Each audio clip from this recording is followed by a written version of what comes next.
Olá, nós estamos em mais um AMBR Cast. Dessa vez o assunto é extremamente interessante, que nós vamos falar sobre regulamentação dos ensaios clínicos no Brasil. E esse é um assunto muito importante, essa regulamentação é ultra necessária.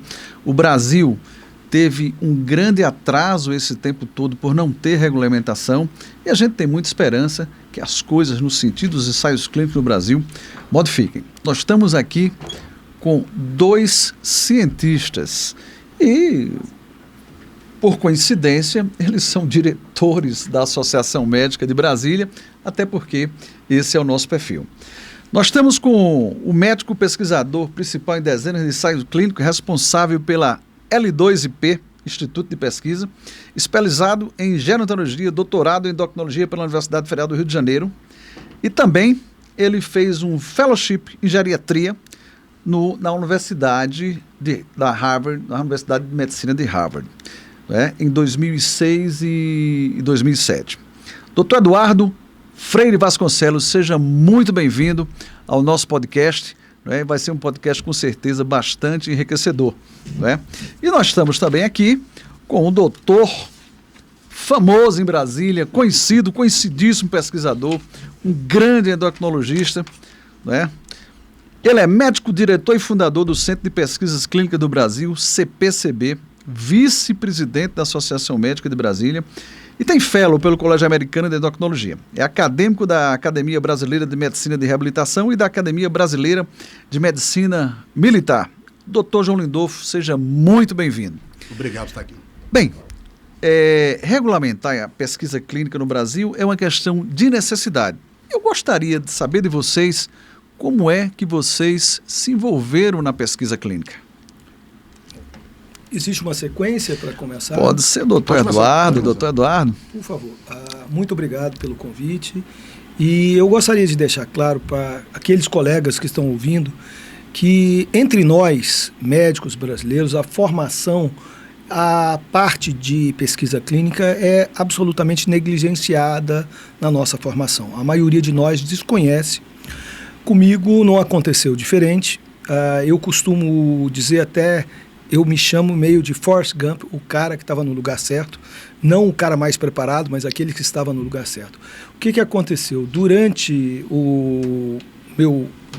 assim que encerrei o doutorado, eu tive um trabalho voluntário executado em Israel e fiz um application para fazer o pós-doutorado nos Estados Unidos e tive uma carta de indicação do governo de Israel e fui aceito. Após o application, fui aceito por um orientador que se chamava Abraham Morgenthaler, e o professor Morgenthaler, quando me recebeu, me mostrou argumentos pelos quais ele não poderia me acompanhar, mas me sugeriu que fizesse um fellow ao invés de fazer o pós-doc.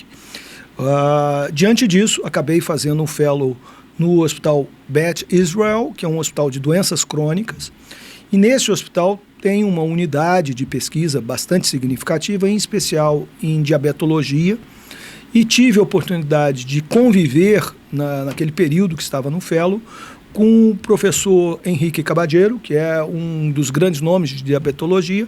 Naquele momento ele estava implementando um dos programas que se chama Latino Diabetics Initiative, e ele era o pesquisador principal de alguns dos análogos de LP1, que são hoje drogas bastante conhecidas e que estão hoje muito em voga, que virou as drogas do momento, Só que a gente tem que pensar que isso foi há 18, 19 anos atrás, e naquele momento essas drogas estavam num processo inicial de pesquisa.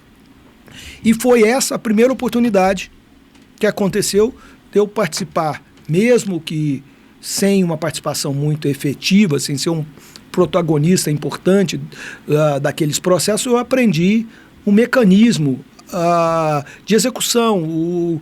Passei uma temporada acompanhando alguns estudos. Voltando ao Brasil, voltando a minha realidade de médico de consultório naquele momento da minha vida. Tive também oportunidade, através de amizade com uma contemporânea no doutorado, que foi a doutora Márcia Caiati, que trabalhava na Lilly, que era uma colega que tinha feito o doutorado 1 ano antes de mim na UFRJ. E a doutora Márcia tinha se tornado gerente médica de um laboratório que era Lilly. E naquele momento a Lilly estava iniciando um estudo da teleparatida para osteoporose, e a minha tese tinha sido com alterações de paratormônio e osteoporose masculina. Então, portanto, a Márcia me convidou muito mais pelo que eu tinha publicado do que por qualquer mérito em pesquisa clínica. E tive a oportunidade e sorte de principiante de ter sido, no primeiro estudo que participei, o que eles chamam de top recruiter. E, ao ter participado, eu tive o convite da Lilly para uma visita a uma unidade de pesquisa em Colômbia, na qual eu permaneci um períodozinho de alguns dias, mas foi suficiente para eu voltar com gosto e vontade de fazer pesquisa clínica. Mas aquilo, como eu disse, foram oportunidades. E o que eu acho que é importante a gente deixar como recado, a gente tem que repensar como nós estamos formando os nossos médicos. Nós temos um monte de desafios pela frente, indiscutivelmente esse é mais um dos desafios, é incluirmos na formação do médico um conhecimento, por mais que isso seja um conhecimento superficial, sobre uma outra área de atuação da medicina e a importância que essa área de pesquisa clínica tem, não só para gerar as evidências, formar os consensos, mas basicamente para dar ao médico uma visão um pouco mais ampla do que ele acaba no seu dia a dia realizando, que são prescrições. Verdade, muito bom, muito bom. Doutor João Lindolfo, como é que o senhor foi puxado para essa área de pesquisa? Então, eu caí meio de paraquedas, né? Eu saí da USP para fazer 1 ano de pesquisa básica na Universidade de Virgínia e coincidiu que nesse 1 ano apareceu um paciente que secretava alguma coisa diferente e nós isolamos, caracterizamos, junto com o pessoal de San Diego, o hormônio liberador do hormônio de crescimento, tá? Então ali começou. Aí eu resolvi também para a clínica, né? Eu fiz as provas para passar para fazer a pesquisa clínica também. Então eu fiz desde animais, né? A primeira publicação em animais foi minha, mostrando o efeito daquele tumor, né? E depois do sintético, eu participei, eu não fui o primeiro autor, mas eu participei da primeira publicação também, e depois em fase 2 também. Foi até engraçado porque geralmente quando você tem um editorial numa revista sobre qualquer coisa, quem aparece é o chefe da equipe, né? Mas teve um editorial, a gente teve uma publicação no British Medical Journal, eu era o primeiro autor e o editorial foi com o meu nome, o que gerou um pouquinho de ciúmes na época, sabe? Então ali eu comecei, e tomei muito gosto para aquilo, e gostaram do meu trabalho também. Tanto é que me ofereceram, olha, para aumentar seu salário, você vai gerar pesquisa clínica, né? Então, por exemplo, o hormônio liberador do crescimento, ele tem a minha vida muito, muito curta. Eu tinha que aplicar nos indivíduos a cada 3 horas. E só podia ser médico, não podia ser enfermeiro nem nada. Então eu dormia no centro de pesquisa para fazer, dormia literalmente, para fazer isso, ficava lá o dia inteiro. Tá? Então ali começou. E aí quando eu voltei para o Brasil, 4 anos depois, lá era muito fácil, né? Então o regulatório era muito mais fácil, nos Estados Unidos continua sendo muito mais fácil, o recrutamento era muito mais fácil. Eu dei uma parada porque não existia nada de pesquisa clínica também, sabe? Então, um pouco antes do ano 2000, aí eu comecei de uma maneira um pouco amadorística. Eu tinha um estudo que eu fazia junto do meu consultório e quando o negócio foi crescendo, eu falei assim, não, agora eu tenho que agilizar isso aí, né? Então fui para a pesquisa clínica desde aquela época e participei recentemente, ativamente, da aprovação do projeto de lei que está tentando regular a pesquisa clínica no Brasil. Muito bom, isso é muito importante. Bem, ensaios clínicos são coisas muito caras. Muito. Ensaios clínicos quase todos os ensaios clínicos do mundo são feitos pela indústria farmacêutica, até porque ela precisa ter para que ela leve o seu produto ao mercado, né? São poucas instituições no mundo que conseguem fazer ensaios clínicos. Um ensaio clínico pode ser bilionário, né? Entre você descobrir a molécula in vitro e ela está na farmácia, essa distância é uma distância bem significativa. As exigências são muitas e deve se existir, né? O ensaio clínico dos 4 estudos analíticos é o mais forte, é o que tem mais força, isso também faz parte, é necessário, né?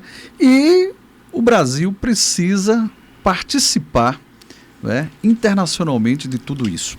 E ao que nos parece que antes da lei que foi promulgada no ano passado, a gente tinha uma sensação de atraso e vinha diminuindo essa participação. Isso é verdade, doutor Eduardo? É fato. A nossa realidade o Brasil é um país que a participação, o protagonismo em pesquisa clínica sempre foi muito aquém do nosso potencial. E a nossa realidade, ela chegou ao ápice em 2004, 2002, 2003. Naquele momento, o Brasil executou 5,4% dos ensaios clínicos que estavam acontecendo no mundo. E de lá para cá, nós viemos diminuindo progressivamente, até que chegamos a menos de 2% dos ensaios clínicos no ano de 2019. Aconteceu novamente um salto em 2020 e 2021, em função dos estudos relacionados à pandemia de Covid, porque houve o que aconteceu também nesses estudos, e eu posso dizer até uma própria experiência pessoal. Houve uma procura muito grande pelas instituições que estavam bem estruturadas e que poderiam executar. O que aconteceu? Eu vou contar aqui um fato absolutamente pessoal, mas eu prometo não ser longo nessa explanação, mas em 2020 estávamos, eu, João Lindolfo, todos nós fomos pegos com aquele momento. O que você vai fazer com os ensaios que estão em curso? O que aconteceu? Eu dei férias coletivas para toda a minha equipe, ia sozinho para o centro de pesquisa, punha um jaleco, porque naquela época você só podia sair na rua se tivesse de jaleco, março, abril de 2020, ia para o centro de pesquisa ficar sozinho lá, torcendo para que alguma coisa pudesse mudar. E aí um dia eu estava lá, praticamente desesperado, chega um e-mail, e era um e-mail da Janssen, em que a pessoa se identificou e falou: olha, nós tivemos um levantamento e uma indicação que seu centro de pesquisa tinha estrutura para a realização de um estudo de vacinas. Eu falei, bom, vamos lá. Vacinas contra a Covid? Vacinas de Covid. Nosso centro de pesquisa participou de 3 ensaios de vacina. Nós participamos do estudo da Janssen, fomos o centro coordenador do Brasil, eu fui pesquisador coordenador nacional. Participamos do ensaio da AstraZeneca, tanto da bivalente quanto da monovalente, e participamos do ensaio de uma biotech canadense que chama Medicago, que foi dentre os ensaios de pesquisa em vacina, o que teve o maior número de voluntários. Teve 30 mil voluntários. No estudo da Janssen foram 22 mil voluntários. No estudo da Astra, 17 mil voluntários. No estudo da Pfizer, 7 mil voluntários. Tá? Para você ter uma ideia da magnitude desse estudo da Medicago. E posso lhe dizer que de todas as 3 que eu participei, a melhor molécula foi da Medicago. E a única que não virou vacina, mas isso é uma outra história. Em pesquisa clínica a gente tem muitas histórias, a gente tem muitas coisas de bastidores que acontecem, que a gente... Bom, não é o oportuno momento para tal. Mas só para resumir, porque essa história é interessante, eu respondi o e-mail e o interlocutor do outro lado, de pronto, replicou: vou te passar um checklist do que nós precisamos. Freezer menos 80, tenho. Incubadora, tenho. Câmara de segurança biológica, classe 2, tenho. Farmácia cega e não cega separado, tenho. Aí eu respondi todos os quesitos que ele falou. Ele mandou um recado: como eu não te conhecia? Aí eu falei, bom, aí esse eu não sei responder. E ele falou, podemos marcar uma call? Eu falei, a hora que você quiser. Ele falou, vou chamar minha equipe e em alguns minutos eu te mando um e-mail de volta para você, eu te mando o link. Bom, resumindo, ele chamou a equipe, era a pessoa que ia fazer a seleção de centros de pesquisa no mundo. Ele chamou a equipe e na hora que ele chamou a equipe, eles pediram para que eu mostrasse, porque eles falaram, não estou acreditando que esse cara, num lugar desconhecido, que chama Brasília, tem essa estrutura e está ociosa. O que tinha acontecido? A gente tinha preparado o centro de pesquisa para começar a mexer com drogas biológicas. Então toda essa estrutura tinha sido preparada no ano de 2019 para os estudos que viriam e que posteriormente só vieram 3, 4 anos depois. Então a estrutura realmente estava pronta. A equipe estava já treinada, a gente tinha certificados inclusive certificados do governo americano para manuseio de biológicos e para aplicação de drogas com manuseio, que é o caso da vacina. E o que aconteceu? Inclusive um dos requisitos lá, ter um freezer menos 80, eu tinha 2, eu tinha um backup. O que aconteceu? A gente foi selecionado e daí foi um marco divisório no nosso centro de pesquisa. Daí para frente o centro de pesquisa passou. Fizemos, na época da pandemia, 3 estudos para o NIH, para o DAIDS, que é o Departamento de Doenças Infecciosas do governo americano, tá, com o uso dos anticorpos monoclonais para síndrome de angústia respiratória no paciente pré-intubação. Brasília participou e participou como o único centro do Brasil que recrutou pacientes em todos os ensaios de anticorpos monoclonais. Então, foi muito importante para o Brasil isso, foi muito importante. Nós voltamos a ter o Brasil como um todo, um protagonismo. Chegamos a 3 e pouco, 4%. Depois, de lá para cá, voltamos a cair, até que o ano passado chegamos ao nosso pior desempenho, que foi 2%, 2,1% dos ensaios no mundo. A lei era obrigatória, por quê? Porque nós precisamos de um marco legal. Se não tivéssemos um marco legal, fica muito difícil para um patrocinador de estudo investir num país que você tem insegurança jurídica. Sim. E o que aconteceu? Essa lei, tendo sido votada, ela tramitou no Congresso por quase uma década. 11 anos. 11 anos. Sim. Nesse período, passou rapidamente pelo Senado, em todas as comissões e plenário, foi para a Câmara, onde 2 legislaturas e meia permaneceu rodando em comissões. Foi fundamental a presença da época do deputado Irã, que foi quem pegou aquilo embaixo do braço e realmente fez, porque se não houvesse essa participação ativa, dificilmente teria passado em todas as comissões como passou. Houveram adversários, alguns deles hoje muito importantes, da lei, e nesses embates na Câmara, a lei acabou demorando para ser aprovada. Foi aprovada numa madrugada, no meio de uma votação com dezenas de leis sendo aprovadas. Interessa que passou pelas 2 casas parlamentares, voltou para o Senado. No Senado, novamente, aí o Irã já era senador, também teve uma participação muito ativa, conseguiu aprovar no Senado, foi para a presidência da República. Infelizmente, o presidente fez 2 vetos. Um dos vetos nos deixou com uma insegurança jurídica, que é a continuidade pós-estudo. 5 anos. Que havia uma proposição de 5 anos, porque essa proposição tinha um embasamento para tal. Esse é um tempo hábil para que você tenha um número de usuários de qualquer molécula suficiente para que tenha novos conhecimentos, e é um tempo hábil para que instâncias como a Conitec possam incorporar ou não. E isso é muito semelhante ao que acontece hoje na European Medicine Agency. Então isso não foi uma proposição retirada do nada, foi baseada numa evidência. Infelizmente, houve um veto, e esse veto deixou indeterminado o pós-estudo. Isso vai gerar judicialização, infelizmente. Problemas futuros. Muito bom. Bem, nós estamos falando da Lei 14.874, que foi promulgada o ano passado, né? E aí eu pergunto a doutor João Lindolfo, essa lei como divisora de águas, o que é que você tinha dificuldade no passado e que a lei pode facilitar, né, os ensaios clínicos no Brasil? Eu vou começar com uma pergunta, né? Por que vem pouco estudo para o Brasil? A questão regulatória. Então, o pessoal de fora não entende, porque eles aprovam no comitê de ética lá em 2, 3 semanas. E ponto final, né? Aí você começa o estudo. No Brasil, nós temos 3 instâncias, né?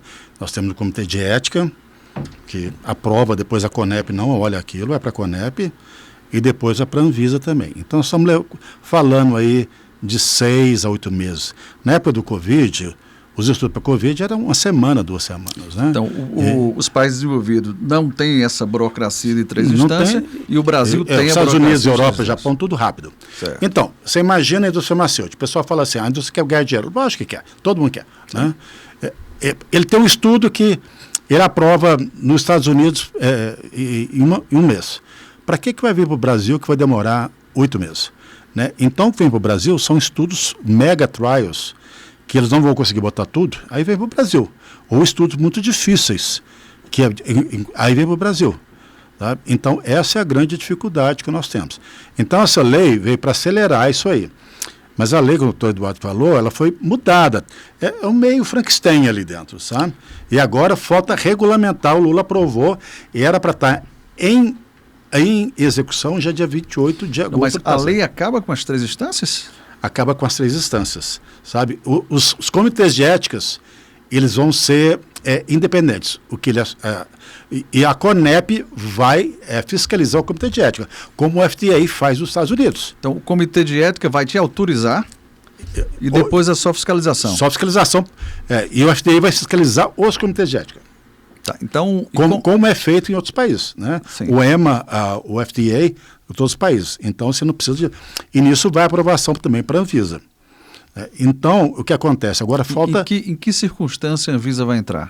Ou ela vai continuar aprovando? Não, ela vai continuar aprovando. A Anvisa, basicamente, ela aprova a importação ou uso da medicação. A CONEP é mais questão de ética. A Anvisa é um pouquinho mais científica. Tá? A Anvisa tem um corpo mais científico. Mas, assim, existe uma associação brasileira de empresas de pesquisa, que chama Abracro. Eu participei de uma live no tempo da pandemia com o diretor da Anvisa. Sabe o que ele me falou? Ele falou assim, por que a gente não acelera mais? Ele falou assim, no dia que a portaria, no dia que o projeto de lei for aprovado, a gente contrata mais gente. Eles dizem que é por falta de contratação, e a Anvisa tem recurso para isso. Né? Então, sem o projeto de lei, nós caímos, diminuir estudos. Eu tenho hoje menos funcionário que eu tinha antes da pandemia. Tá? Então, diminui os funcionários, o Brasil perde mais ou menos 5 bilhões por ano, e diminui a publicação, tá? Diminui a renda também. E outra coisa, mais importante, o personagem principal, né, é o paciente. Porque o paciente, ele tem coisas muito básicas no SUS. Por exemplo, a diabetes. Ele tem metformina, que é excelente, tem uma sulfa que quase não se usa mais, e tem uma insulina de primeira geração. E acabou. Agora entrou a dapaglifosina na farmácia popular para quem tem mais de 65 anos, só. Então, é uma chance, por exemplo, a diabetes, foi falado aqui, os análogos de GLP-1, tratar com essas moléculas, né? E outra, ele vai tratar no centro de pesquisa com gente competente. Ele vai ser visto por médicos que vão dar atenção, vai ser visto com hora marcada, num ambiente propício, vai ter alimentação, vai ter o transporte. Então, isso tudo conta nisso aí. Né? E pesquisa, como você disse, é caro, é de bilhões e bilhões de dólares. Para você ter uma ideia, uma molécula, ela demora, do descoberta da molécula até estar na prateleira da farmácia, 15 anos. E de cada 10 mil moléculas que começa o estudo, uma chega na prateleira da farmácia. Então a indústria X, ela aprovou, ela conseguiu chegar com a molécula no final dos 10 anos, ela tem que botar o preço ali de tudo que ela investiu de pesquisa. Sim. Porque como é que ela vai viver, né? Então esse projeto de lei, que nós estamos pressionando, estamos aí, depende do Ministério de Saúde, agora é só regulamentar prazos. Né? Isso vai mudar muito, vai trazer muita pesquisa para o Brasil. Isso é bom. A gente precisa avançar. E qual a esperança da regulamentação da lei, né? Primeiro, ficou certo que é o Ministério da Saúde quem vai regulamentar. Já existe uma comissão que está separada para isso, que tem essa ação providencial? Existe isso? Foram chamadas pessoas importantes para participar da decisão? Como é que está isso? Bom, primeiro, a lei criou a Instância Nacional de Ética em Pesquisa em Humanos, que seria um substituto à CONEP. E o que essa instância é composta? Só por corpo técnico do Ministério da Saúde. Nós temos um excelente sistema de apreciação. A gente tem que valorizar as coisas que são boas. A Anvisa dá um parecer técnico. a Conep dá o parecer ético. E o Brasil tem exigências éticas muito superiores a países, inclusive, desenvolvidos. Tá? Nos Estados Unidos, por exemplo, o voluntário é um voluntário remunerado. Isso não é voluntário. Tá? Aqui, graças a uma ação, inclusive de benefício para o paciente da Conep, nós temos processos muito melhores de segurança para os pacientes. Entretanto, o grande problema da Conep era a morosidade. Tá? Aquilo que o Dr. João Nidolfo falou, que em média se leva 6, 7 meses para aprovação, existem países que tinham legislação que estabelecia prazo de 90 dias para aprovação. Excedendo esses 90 dias, o estudo era aprovado independente de parecer.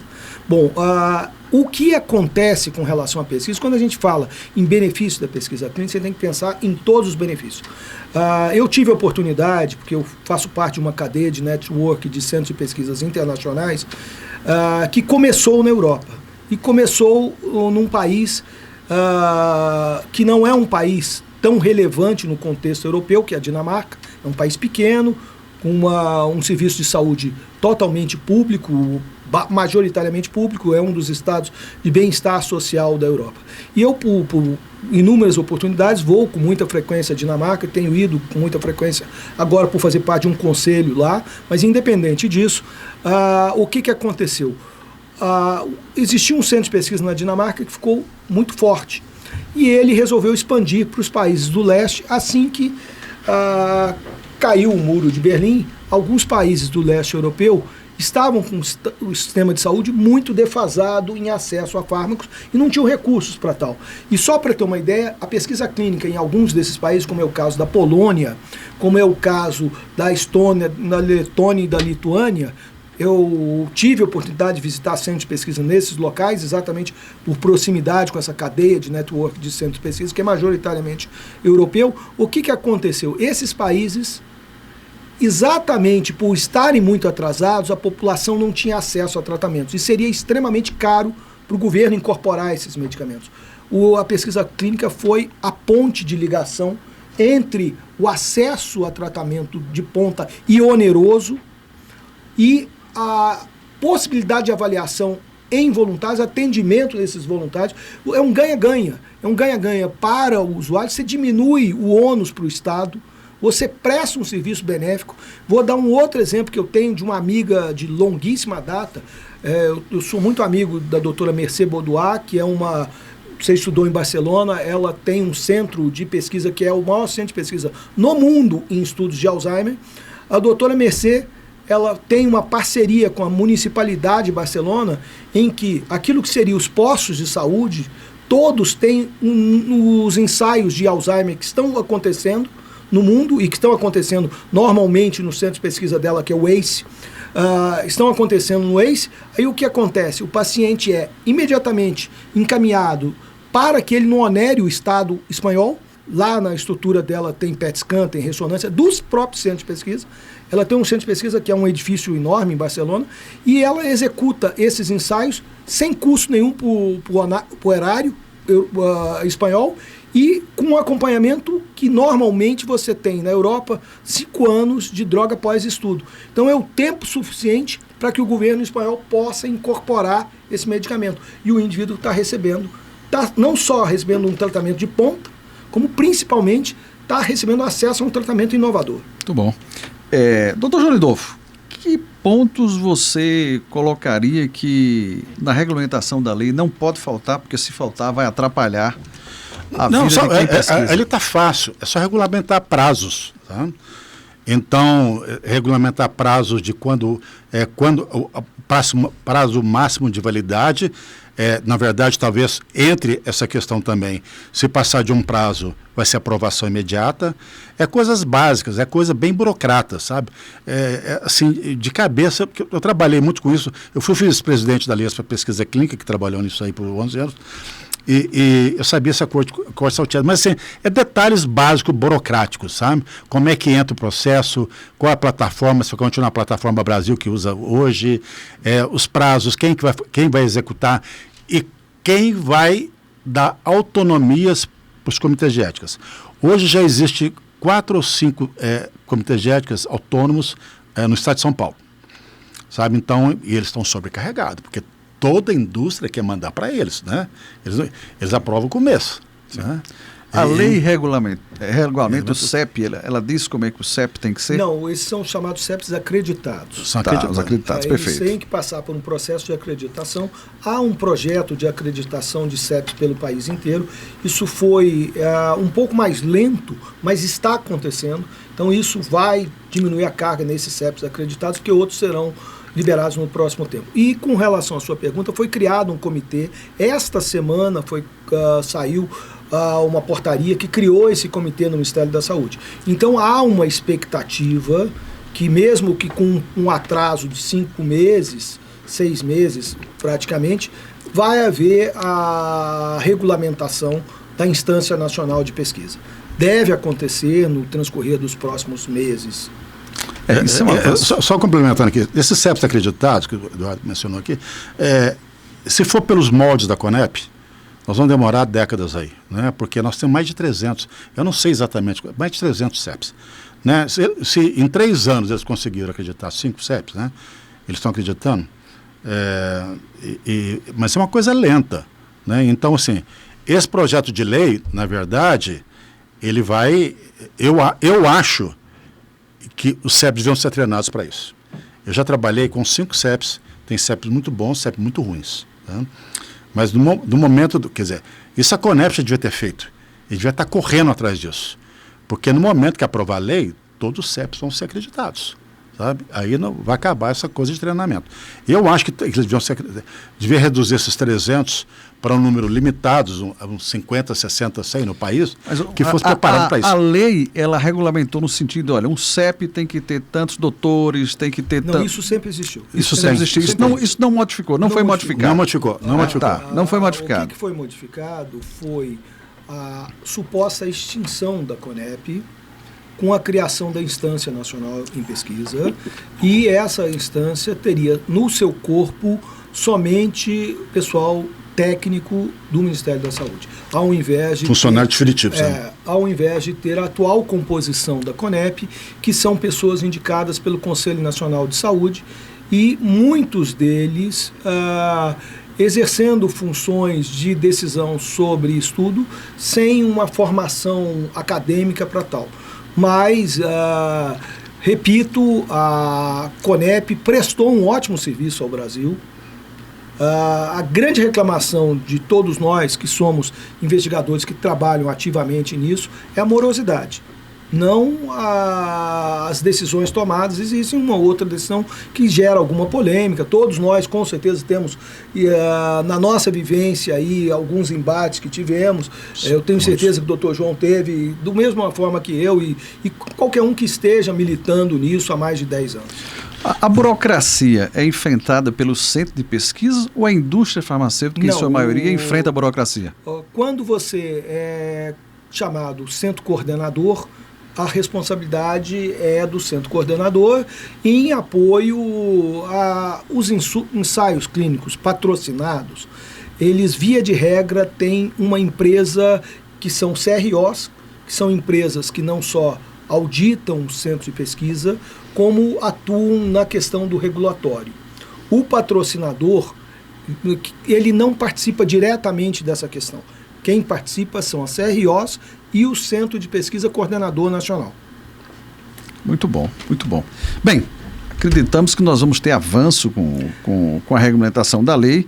A gente espera muito, né, que a pesquisa no Brasil ande com mais celeridade. Eu acho que esse é o grande entrave, é o grande problema, a falta de celeridade, né? Que a coisa seja rolada especificamente com quem entende de ciência. Isso também é uma coisa importante. E olha que nós passamos por um teste, por uma guerra aí. A Covid foi uma guerra, né? Uma doença que exigia base molecular e exigia academicismo, né? O Eduardo tinha falado anteriormente que falta a colocação na graduação. As pós-graduações fatalmente têm, né? Mas essa diferença de separar quem é acadêmico e quem não é acadêmico, pelo conhecimento das questões da realização dos estudos científicos, né? Isso realmente faz uma diferença. Bem, eu gostaria de saber dos dois, não é? o que é que a gente pode esperar daqui para frente com a regulamentação da lei, né? E se vocês acreditam realmente que a coisa vai ser mais célere. Essa regulamentação eu acho que vai ser devagar. Tá? Existem existências políticas, né? Dentro da CONEP, como o Eduardo falou, eles são muito éticos, mas existe muita política também. Então, deixa eu tirar a primeira dúvida. Então, as 3 instâncias no Brasil é um ato político? Não. Mas o jeito que foi criado, sim. Porque a CONEP chega para a gente e fala assim, não, mas aqui nós somos rápidos, estamos aprovando com 4 meses. Eu, numa reunião lá, eu falei assim, não, mas o CEP, o Comitê de Ética, é um filhote de vocês, né, que foi criado pela CONEP. Sim. Né? Então tem que passar, eu não tenho jeito de fazer um bypass e chegar ali. Né? É uma Anvisa extremamente técnica. É extremamente técnica. Né? Ela passa para o pessoal, ela precisa de gente, precisa de mais gente. Eu sei, inclusive, por causa disso, porque eles treinavam os novos inspetores lá no centro de pesquisa. A gente passava por uma inspeção, eu ficava com cabelos mais brancos, né, para eles fazerem uma inspeção de verdade, 2 vezes por ano no centro de pesquisa. Foi a última vez que eles fizeram treinamento de inspetores. Né? Nunca mais fizeram treinamento de inspetores. Mas então, o resto, a Anvisa é extremamente técnica mesmo. Tá? Então, a CONEP, por ter gente de várias formações, eu vi isso numa reunião, ouvi de um membro da CONEP, que a indústria farmacêutica é corruptora e os pesquisadores são corruptos. Né? Então, é uma visão totalmente deturpada. Né? Lógico que a indústria farmacêutica ganha um dinheiro, mas assim, ela não está ali. Aquela história, não descobriu a cura do câncer até hoje porque não querem, não descobriram a cura da gripe porque não querem, isso é balela. Né? Então, a gente precisa tirar a política dessa coisa toda, né? Teve muita política nessa questão do Covid. Então, é necessário uma mudança de visão. De visão. Né? E o Covid mostrou muito bem que eles podem ser mais céleres, né? Porque a aprovação do estudo de Covid foi super rápido. Sim, verdade. Quem participou ativamente aí de estudos da Covid, como foi o que aconteceu com a minha equipe, percebe que naquele momento existia um momento histórico. Você, inclusive, era uma sensação de que você estava fazendo parte da história da humanidade. E uma participação. E foi um momento em que o Brasil voltou a fazer um número quase o dobro do que nos anos seguintes de estudos, proporcionalmente. Por quê? Porque houve uma celeridade do processo regulatório. Os centros de pesquisa brasileiros são conhecidos pela qualidade, nós temos muito menos falhas do que os centros de pesquisa americanos. Eu tenho experiência de ter passado por alguns centros de pesquisa americanos, porque, como eu informei, eu faço parte de uma cadeia internacional, que essa cadeia tem 80 centros de pesquisa nos Estados Unidos, eu já visitei alguns deles. Nenhum deles é comparável ao que a gente faz aqui. A nossa qualidade é maior, nosso compromisso é maior, nosso nível de adesão é maior, nós temos muito menos withdrawal de pacientes, nós temos muito menos falhas. É impressionante como os centros de pesquisa brasileiros são bons e bem-vindos. Só que o que acontece? A indústria patrocinadora, ela teme o processo moroso. Burocrático. O grande entrave para nós é a morosidade do processo regulatório. Tá? E eu sou muito otimista. Eu acho que até incorrigivelmente otimista. Eu acredito que uma hora a gente vai convencer todas as nossas autoridades do quanto isso é benéfico para o país e que é um ganha-ganha. Porque você traz divisa, você gera emprego qualificado, você trata com tecnologia e tratamento de ponta por médicos qualificados, aquilo que o Dr. João Lidolfo falou. Ninguém que está trabalhando na pesquisa clínica é um indivíduo que não é altamente preparado. Para aquilo. Tá? Portanto, você gera sem custo. Sem custo, por quê? Porque isso está no orçamento dos protocolos. Então você está trazendo coisas positivas para o país. No momento que se perceber isso, só para te mostrar, o país hoje europeu que proporcionalmente mais executa ensaios clínicos é a Polônia. Porque a Polônia, os governos que se sucederam, porque a Polônia teve 2 sucessões nos últimos 6 anos, 7 anos, de governos diferentes, tá? Os governos poloneses, eles criaram uma parceria com os centros de pesquisa. Isso é o que a gente precisava aqui. A gente precisava criar a nossa cadeia nacional de centros de pesquisa acreditados e manter isso como um adicional à saúde suplementar, um adicional à saúde pública. Ok, vocês têm centro de pesquisas particulares, digamos assim, individuais. E nas universidades? Existe essa chiadeira também? A burocracia é uma burocracia semelhante? É pior. É pior. É pior, porque, por exemplo, eu e o Eduardo, a gente pode pegar um contrato e uma semana assinar aquele contrato, né? Sim. Numa universidade pública... É uma decisão de vocês. É uma decisão nossa, né? O que for feito, for bem feito é nosso, for mal feito é nosso. Sim. Uma universidade pública, você tem inúmeros entraves e análise e como é que vai, para onde que vai aquele dinheiro, quanto vai para o pesquisador, quanto vai para a universidade, quanto que vai para a fundação. Eles têm um número grande de pacientes, mas nem sempre conseguem recrutar tudo. Por exemplo, eu visitei um tempo atrás lá da USP, né? Então, para pegar um prontuário, para pegar o paciente, muitas vezes é uma burocracia muito grande. Sim, sabe? sim. E eles têm um número muito maior de pacientes que a gente. Né? Mas então, assim, o que os monitores, que são as pessoas que supervisionam os estudos, reclamam porque nem sempre os prontuários estão disponíveis. Né? Por exemplo, se ele vier ao nosso centro, se eu tenho lá 100 pacientes, eu tenho que entregar 100 prontuários para ele rever. Né? E sempre no hospital isso não é possível. Só para terminar a fala, corroborando o que o Eduardo falou, da qualidade de estudo no Brasil, eu participo de um estudo de risco cardiovascular de uma molécula nova, que tem que ter dislipidemia. Nós entramos mais tarde no estudo, né? Óbvio, né?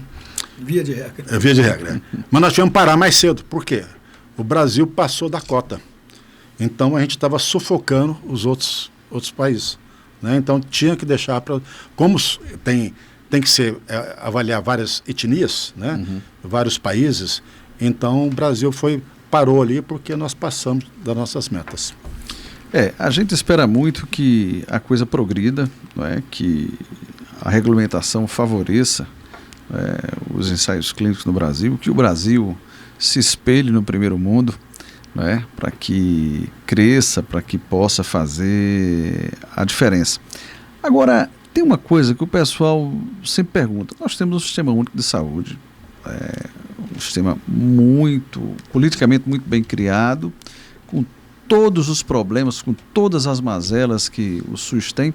O pessoal costuma dizer que o SUS é uma obra em franca construção, mas parece que ele parece com a nossa igreja lá em Barcelona, que nunca acaba. Que nunca vai acaba. Acabar ano que vem, né? Tem uma data, mas acho que a grande coisa era a igreja não acabar. Não acabar, né? A obra de Gaudí... Vai acabar o charme. Não, se vai acabar o charme... vai diminuir. O charme vai diminuir. E o SUS é isso, essa eterna construção. Existe possibilidade do SUS ser favorecido de alguma forma, tá certo, com os ensaios clínicos no Brasil? Enorme. Primeiro, veja bem, nós temos o maior sistema de saúde público do mundo. Sim.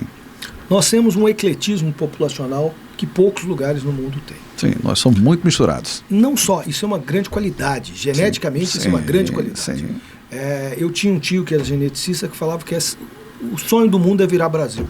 Não, eu trabalho com doença rara, né? Vou dar só um exemplo a vocês. A deficiência de alfa-antripsina, ela é uma doença europeia, né? Do leste da Europa, né? Eu tenho um índio com deficiência de alfa-antripsina aqui. Olha só. Olha como é que a gente...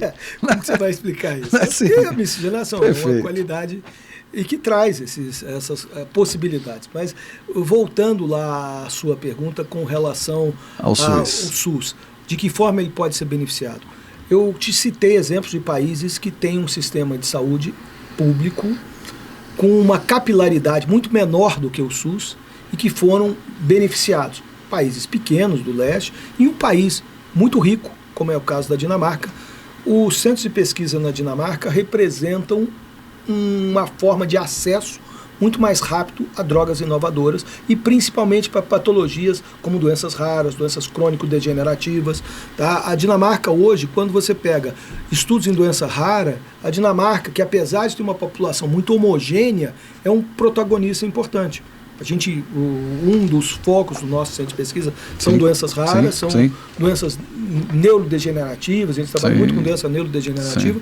Os países do leste europeu têm uma incidência muito grande por conta de muitos casamentos consanguíneos geracionais, assim, de sequência de gerações, e esses países no leste europeu, o centro de pesquisa passou a ser uma forma de acesso rápido a doenças que às vezes não tem nem tratamento. Que você faz alguns tratamentos de sintomas e aí você passa a ter um tratamento de possíveis drogas modificadoras de custo de doença. Existe alguma contrapartida oficial ou a contrapartida está ligada à pesquisa? No caso da Polônia, tem uma contrapartida oficial. A Polônia tem uma legislação sobre pesquisa clínica que estabeleceu contrapartidas. Tá? Aqueles centros de pesquisa que são privados, a maioria, na Polônia não são ligados, raros são centros de pesquisa ligados às universidades, tá? A maioria deles são centros de pesquisa privados, e eles recebem majoritariamente pacientes encaminhados diretamente pelo sistema de saúde lá local, e eles têm que fazer, em contrapartida, formação de pessoal. A contrapartida é gerar mais benefício social ainda, porque você vai treinar pessoas para trabalhar em pesquisa. E o que é uma contrapartida extremamente inteligente. Sim, sem dúvida. Podia ser espelho, né? É um espelho que a gente tenta convencer as nossas autoridades que é possível fazer isso. Doutor Júnior Dovvo, considerações finais. O que é que a gente pode esperar da regulamentação da lei? O que é que isso pode ajudar a gente? Qual é a esperança? Eu acho que tudo, né? Eu torço muito para isso. Vai aumentar a renda, de novo, vai aumentar publicações, vai trazer impostos para o Brasil, vai aumentar emprego, e o indivíduo carente, porque realmente coisas mais sofisticadas a gente não tem no SUS, né? A gente tem no SUS uma estatina, se precisar outra estatina a gente não tem, já falei sobre diabetes, já falei de outras coisas, né? Então, a expectativa é grande, né? E, assim, eu espero que, com isso, avance também na Anvisa a aprovação de novos fármacos, porque eles também são demorados. Então, não adianta esses fármacos estarem aqui se não for aprovação. Vou te dar um exemplo. Eu comprei um tempo atrás de uma testosterona em gel que havia sido licenciado por uma empresa brasileira e estava no comércio brasileiro. Essa empresa faliu e não renovou a licença. A empresa original, que é a franco-belga, veio para o Brasil e para botar o produto de novo, que tinha licença, teve que esperar 2 anos para negociar, para botar no mercado. Então, não adianta eu botar essas medicações aqui se eu não tiver, inclusive, aprovado para a Anvisa também. Então, você tem que ter... Existe uma bronca danada. Essa é uma reclamação. Primeiro que o pessoal da Anvisa diz que trabalha muito, eu acredito que sim. Sim. Né? Se trabalha muito, talvez falte... Só falta gente. Falta RH. Nós fizemos um PEC aqui na MBR o ano passado, sobre pesquisa clínica, e naquele PEC veio o diretor da Anvisa, veio um representante do Hospital Universitário, vieram algumas pessoas que trabalham em CROs, e trabalham em centros de pesquisa, e o diretor da Anvisa mostrou um dado comparando com a agência regulatória argentina, que a gente não está dizendo comparar com a FDA, comparar com a European Medicine Agency. E ele mostrou que, em comparação com a agência regulatória argentina, eles têm 3 vezes menos funcionários. Então, o que ele alega que é o grande problema da Anvisa é o RH. E ele alega que, para que ele possa, o diretor-geral da Anvisa, naquela oportunidade, o ano passado, para que ele possa autorizar a contratação, ele precisa de gerar um concurso público para tal, ele precisa... Então, a alegação é falta de pessoal. Mas ele deixou alguma esperança? Com certeza, deixou uma esperança, mostrou que há pelo menos uma vontade da Anvisa de tal. Porque eu imagino que o trabalho é muito grande. É grande. Não, se analisar sem RH fica difícil. Um dossiê de centenas de páginas, milhares de páginas, não é fácil. Verdade. E você visitar o laboratório, você ter que ir à Alemanha, né, o agente da Anvisa ter que ir à Alemanha, ter que trazer o relatório, ter que visitar, né, tudo isso é muito complicado. Eu não sei se para o Brasil seria mais econômico, o que eu vou dizer aqui é polêmico, já teve discussão e tal, essa coisa toda, se o Brasil aceitaria, né, se ele aceitaria aí, quando um determinado medicamento fosse liberado por uma agência que ele diz, não, pode ser que o FDA é referência. O né? Brasil é signatário de um acordo e é o único país da América do Sul que é signatário de um acordo entre as agências europeia, americana e japonesa. E a Anvisa, eu acho que são as 3 maiores do mundo, né? Sim, a canadense também é relativamente importante, você tem outras agências importantes, mas o Brasil é signatário de um acordo entre algumas das mais relevantes agências no mundo de aprovação praticamente simultânea. Aprovou, ele aprecia de forma diferente aqui. Tá, supostamente é nesse uma acordo, coisa mais rápida, digamos assim. Exatamente. Acho que quase todas as moléculas passam primeiro pelo FDA do que pela Passam Anvisa. tranquilamente.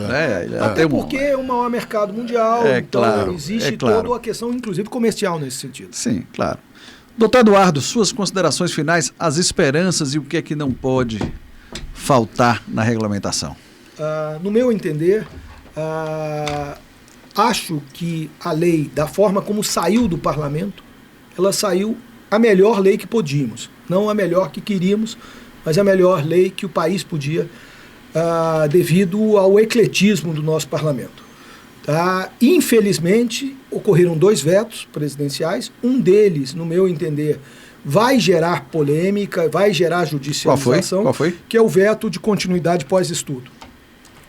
O que foi estabelecido na lei, foram 5, que saiu do Congresso, estabelecia um prazo de 5 anos, conforme eu havia comentado, não sei se antes da gravação, esse prazo de 5 anos é o prazo suficiente para que eu tenha um número de usuários muito maior do que os ensaios clínicos permitem, e aí eu tenho uma validação do conhecimento de segurança terapêutica de eventos adversos que eventualmente venham a acontecer, e por outro lado é um prazo suficiente para que as instâncias de aprovação tenham dados mais confiáveis e tempo hábil para analisar e aprovar mais rapidamente.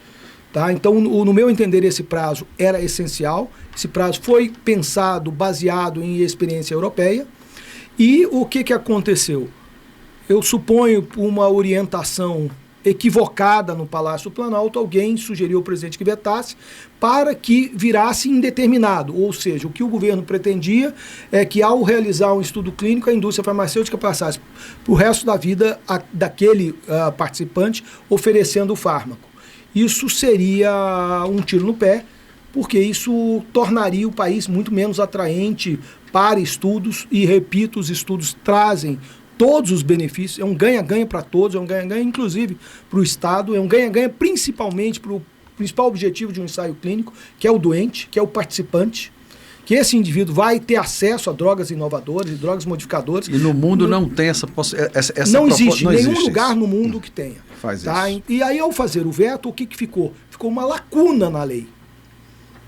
Você não tem prazo, então qual que é o prazo? Vai depender do contrato que foi feito. E aí você pode fazer uma coisa pior ainda, não ter nenhum acesso pós-estudo. Sim. Os contratos serem todos estabelecidos que não tem. É ruim para todos. É ruim para todos. Esse veto, eu repito, foi de uma maldade ímpar. Porém, eu repito aquilo que disse no transcorrer de uma fala anterior, que eu sou um eterno otimista. Eu acho que só do fato de termos discutido a lei, votado a lei, o Brasil já melhorou. Já melhorou muito. Esse é um veto. E qual foi o segundo veto? O segundo veto é com relação à população indígena. Essa relação com os indígenas no Brasil é uma relação patológica. Para que eles não entrem nos ensaios, é isso? Não, há uma necessidade de um parecer do Ministério Público. Você vai acionar o Ministério Público. Que necessariamente não é acadêmico. Exatamente. Eles colocaram os indígenas como presidiários, sabe? Certo. Então, os presidiários são proibidos de participar, né? Isso. São participar. Bem, esse segundo veto eu acho que seria até solucionável, não é? Talvez o primeiro, porque você não pode deixar a coisa, não é, solta. Solta. Não é? Bem, agradeço demais a vocês, essa discussão é extremamente importante. O Brasil precisa avançar, a lei é um primeiro passo, acho que tem mais conquistas a se fazer para frente. A gente tem esperança que o Brasil desencante, não é? faça ciência, até deixe a ciência ser feito e vamos para frente com a esperança. Um pequeno comentário a fazer, é o seguinte. Sim. Existe um fato que nós brasileiros estamos negligenciando muito. O envelhecimento populacional. O país hoje é composto de mais pessoas acima de 60 anos do que abaixo de 14. Nós não temos renovação populacional há bastante tempo. E o que isso representa? Mais doenças degenerativas, Sim. mais doenças oncológicas. E como que você vai combater isso? Buscando tratamentos mais efetivos para as doenças degenerativas e oncológicas. E aonde que é o primeiro caminho? Pesquisa clínica. Então, sem estimular pesquisa clínica, nós estamos novamente na contramão da história. E um fato agravante. A democratização do envelhecimento permitiu que pessoas sem recurso envelhecessem. E essas pessoas são exclusivamente dependentes do SUS. Qual o mecanismo de dar acesso a essas pessoas a tratamentos realmente de ponta, com profissionais de ponta? Aí entra a pesquisa clínica. Eu vou dizer uma coisa que eu escutei há pouco tempo, não é? Em uma conferência dessa internacional, que o camarada dizia o seguinte: nós hoje comemos de forma mais precária do que no passado, nós estamos mais estressados do que no passado, a nossa qualidade de vida é menor do que no passado e a gente está vivendo mais. Ele dizia, a única diferença que existe é a tecnologia farmacológica para nos manter o grande legado médico do século XX foi o envelhecimento populacional. Isso devido à melhora sanitária, acesso a antibióticos, a vacinas. Vacinas foram essenciais para diminuir a mortalidade de doenças virais. Sim. Então, o grande legado foi o envelhecimento populacional. Só que o envelhecimento populacional nos países de alta renda aconteceu em meados dos anos 70, 80. O grande boom de envelhecimento dos países mais ricos do mundo foi no final dos anos 90.